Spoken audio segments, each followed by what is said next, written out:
Abraham, and the fear of Isaac had been with me, surely thou hadst sent me away now empty. Now, if he would have left any time before this, he would have left empty.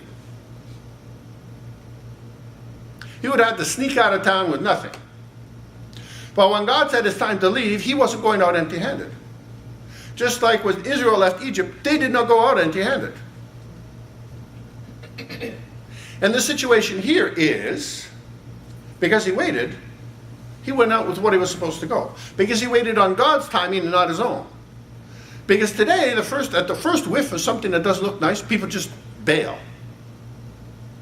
Not recognizing God is working in our situation. Your situation and mine. It's like, you're not supposed to bail. You don't bail until God tells you to bail. You don't be looking for signs. God can make it quite clear when it's time to bail. So he brings it back. Except the God of my father, the God of Abraham, the fear of Isaac had been with me. Surely thou hast sent me away now empty.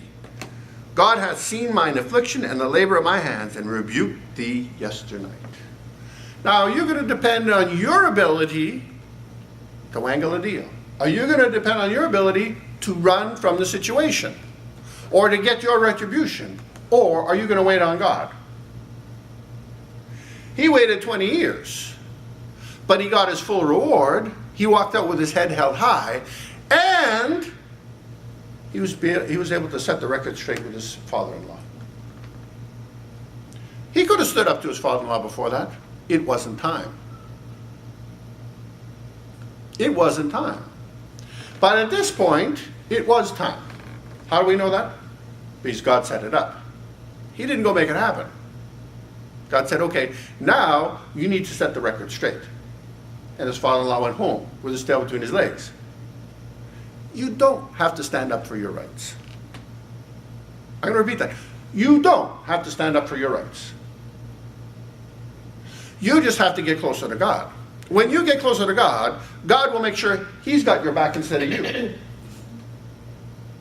The question is, do you trust God? Are you prepared to be patient and long-suffering in waiting for God? Or are you going to make it happen yourself? That's the question, and that's the message for today. Amen.